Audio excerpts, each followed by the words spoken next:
Alright guys, we're going to be moving into the next match as, let me make sure I got the titles right. We do not have the titles right. We're going to be switching that up real quick. We have Same going to be holding on a defense of Overwatch Kings offense on the map of Kings Row. This is the ESL GO4 Overwatch Cup. Sorry, excuse me. As this is going to be the first cup that is $150 or 150 EU prize at the end of this, and qualifying into the bigger tournament that happens at the end of every month, or every 8 iterations of this.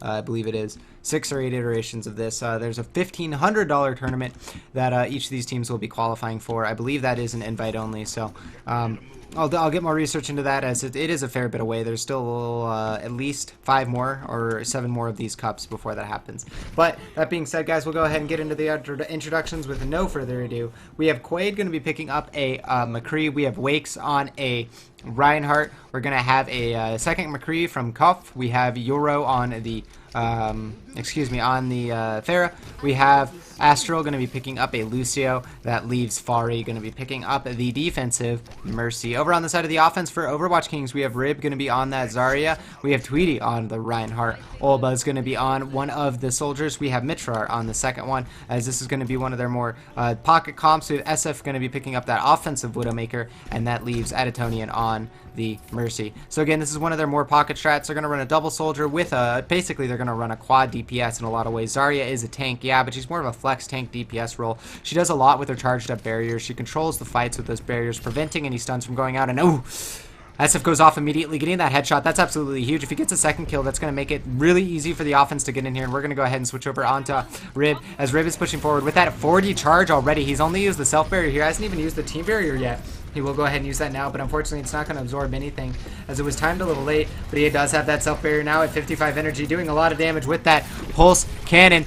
Going to be cleaning up Euro, and now the offense is pushing forward. They seem to be dominating pretty heavily here, as they have most of the control of the point, guys. They're pushing forward even more. They're going to be able to take the point, and that's going to be the point, guys. That's going to be, I believe that was about a minute take there on CP1.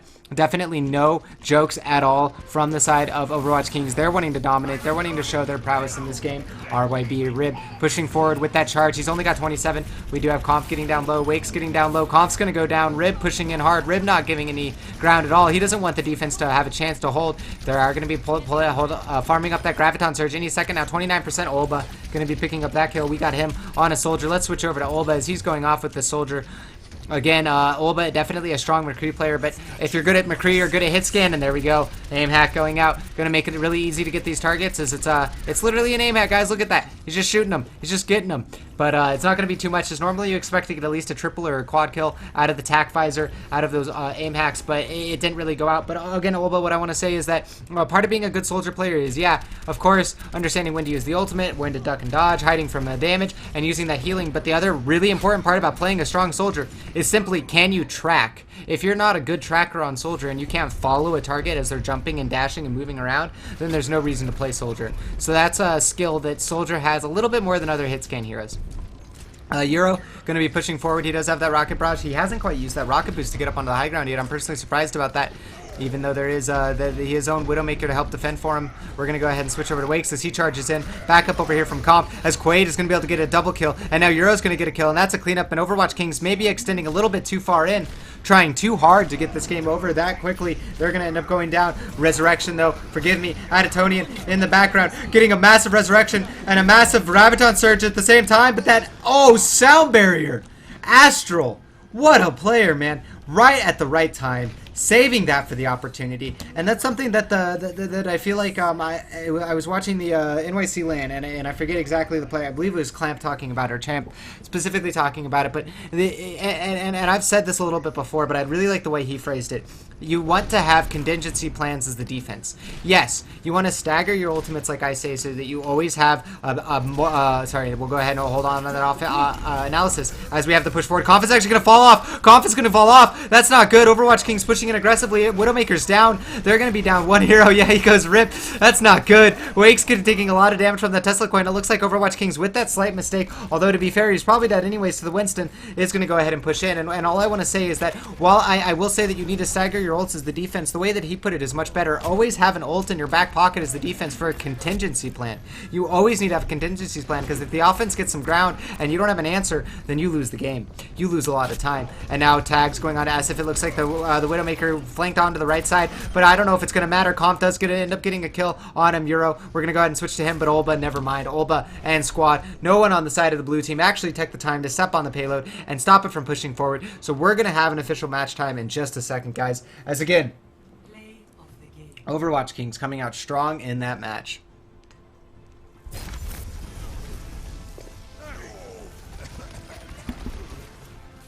Wow. Yeah, okay. It was a bad... Yeah, so, I mean, it was Widowmaker goofing up a little bit in the sense that she messed up the grapple, but it also was... So, like, the way that grapple works with Widowmaker is that if there is a displacement that occurs during your grapple, it displaces your grapple so that you don't grapple, and you stop with the momentum of the grapple at that point in time. So, the TLDR, easier way to explain that is when you grapple and you get knocked around, i.e. smashed by a Reinhardt swing, at the moment of contact, the tether snaps from the grapple, and you go flying based upon the momentum calculated from the swing and the momentum calculated from the grapple. So if you extrapolate that in the engine, right, then you have Widowmaker going slightly to the right, but she'll never actually get to that grapple. So it is actually important to note that, as if you are going to be taking out a Widow who is trying to grapple away, stun them, displace them, knock them around, and it will prevent them from getting a full grapple and having that full effect to be able to escape and get away and turn around and get picks on your team, which is what you never want to see. Frank and honest truth there. So again, guys, thank you so much for tuning in. This is the ESL Overwatch Go4 Cup #1. You can check out more at ESL Overwatch on their Twitter. Find out more information there, posting about check-ins, brackets, next tournaments, more tournaments, etc. That's where you're going to want to go. That's what you're going to want to follow. And of course, again, like I said, there are main streams going on. I believe Caldor is on his main channel. He might be on ESL_Overwatch. But if you guys are looking to follow the upper portion of the bracket, that's where Caldor is at right now. He's watching Graviton Surge. So if that's a team you're looking to check out, definitely go there. Definitely check that out. They're the ones that host this organization. They're the ones that are a part of this organization and work together with this organization. So thank you to them for giving me the opportunities and chances to cast this game, guys. I really appreciate it. And thank you again to ESL. It's awesome. Additonian picking up the Mercy. Mitchar on the support. Lucio. Rib going to be on his flex roll once again on that Junkrat. We have Esif going to be picking up the Widowmaker. Olba on his... We'll just come back to that, guys. I don't know what that hero is. Tweety on the Reinhardt. And, yeah, it's... You know, guys, I don't know if you've seen this hero in your ladder play at all. In your quick match play. But it's that one with the Peacekeeper and stuff. Kopf is going to be picking up the Widowmaker. We have Fari going to be on the Mercy. Quaid going to be on that guy, that cowboy. Alright, well, I'll go ahead and stop the facade. It's McCree, guys. He's going to be on a McCree, just like Olba. Euro going to be picking up that Winston, along with Wakes, and that leaves Astral on the offensive Junkrat, as he's going to be looking to spam and break down that barrier. Winstons are jumping in. They're chaining the barrier, so they have double surface area to work with. Charge going out. SF is going to get a kill. Quaid's going to get 2. SF's going to get 2. Quaid's going to get 3. SF's going to get 3. Answers are just back and back. SF is going to get 4. That's an absolute domination there from him as a Widowmaker. Can he make it 5? Can he make it 5? Can he make it 5? No, he's going to get flashbang. We'll go down to Quaid, as Quaid is going to make it 5. Quaid is going to keep going. Quaid doesn't look like he wants to stop at all. And again, guys, I apologize for not starting the timeout. We've already been in about 45 seconds. So that means subtract 45 seconds off of 339 and then use the stopwatch. And that's about the time that they're going to need to push. They have approximately 2.5 minutes to really get it going, to really push hard. And we'll see if they're able to do it. Widowmaker shots ringing out as SF again is looking for those picks. Getting that quad at the beginning, absolutely critical to his team's ability to stall for that minute 30 seconds that they actually they were able to. And now we have the Rockets coming out trying to tag up SF, and he runs into one. A big mistake from him, unfortunately, as Conf going to be pushing forward with likes and team. We'll go ahead and switch to him and Quaid, as we have Quaid on Azaria with that awesome Gothic skin. Going to be pushing forward, does have that self barrier. Doesn't look like he's going to take any damage during it. A little bit of a aggressive use. There's the barrier onto the Lucio. Going to be absorbing a fair bit of damage. There's the Roar Shutter coming up from the side of the defense. Charge as well. Defense pushing forward. Additonian going to get his own kill. But Quaid is answering. Pushing forward with that prop particle cannon. Charged up at 20%. Doing everything he can. Mitrar himself trying to, but hopefully Quaid is going to take him down. And now we have McCree, Flashbang, Fan taking him out. Olba going to back off. Going to do what he can. Going to switch that high noon. Can't get any kills with it though. Gonna actually end up getting one. He doesn't get taken down. SF is gonna take another one out. Now we have Rib gonna be using that tire. He's looking to go in to get some kills. Does get taken out by Conf, and that's actually huge. As if they could get that Rib tire off, that probably would have stalled up all of the offense right there, guys. As OWKings is looking to stall out here, this game is just getting super close. 2 minutes and 30 seconds. If the side of the offense gets a wipe, and if they get a full side, full push going on 3 on the point, 3 on spawn camp, spawn camp, they might actually be able to win this game. It is going to take slightly a miracle though, and a lot of domination for them to be able to do this. And I really appreciate it, bro, Biggs. As we are going to have Concussion Mine going out and Graviton Surge. Graviton Surge, absolutely massive. Hitting on 3 of the defense. Wake's getting a kill. Astral as well. That's what they need. Only 1 minute remains on the clock. 30 seconds about. 45 seconds about. We've reached mathematical impossibility to my understanding. Tweety doing everything he can to stall it. If he stalls it just for a second longer, we're going to have OWKings moving on to the round of 16. There's no surprise there. And I look like it will probably be enough of a stall, but they're not going to give up. They shouldn't give up. No way you should ever give up as a competitive player, and they're going to push in. They have the Deadeye Golf, going to get a triple kill into the Rocket Barrage over the Resurrection. Are they going to be able to wipe them again? OWKings falling apart here at the end, but they only have 1 on the payload, guys. And that's going to be the game. I don't think they had enough people on the payload. The frank and honest truth. What a great push forward, an aggressive spawn camp, great setup, getting the trap, but they just did not have enough heroes on the payload, and this might just be the game, guys. As the offense is pushing forward, defensive sound barrier, going to give OWKings a chance to defend here. Let's see if they can actually do it. Tweety pushing forward, does use that Earth Shatter, doesn't hit on a win. Wow!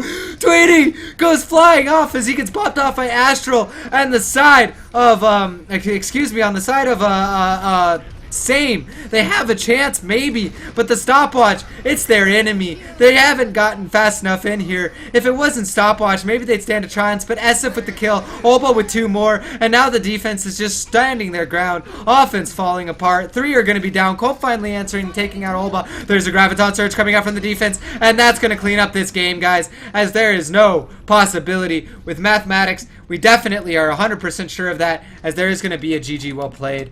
And man, at the end there, I gotta say, I believed.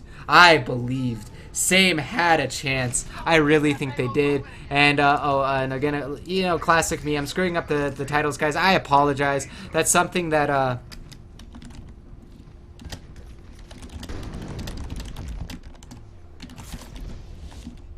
I just won't say anything. You don't want to make any competitors feel bad. I don't want to take anything away from them. They played very well.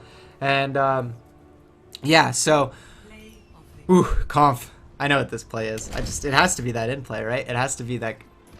Yeah, okay, so this is what you want from an offense, right?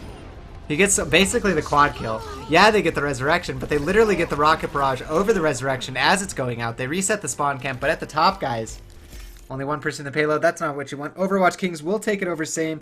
Next game, I will try to make sure I get the titles updated, guys. Again, I apologize. I'm running on a little bit of low sleep here. It is starting to affect me, and I will try to get as many casts out before. I just need to take a break so I can do the rest of the stuff that I need to for the weekend. But again, guys, I just want to say 2 things. Thank you so much to you guys for stopping by and watching. It's no reason at the end of the day, or there's less purpose at the end of the day. If you guys don't enjoy my casting, if you guys don't enjoy these games, if you don't enjoy watching this, then it's just not as fun. When you guys enjoy it, it's a lot more fun for me. There's that feedback between us, and I really appreciate all of your guys' viewership and your support. It means so much to me, and I can't express enough, and I never will be able to, how much you guys watching me and not finding my cast distasteful or horrid or anything of that nature is really a meaningful experience. And the second thing I want to say is ESL.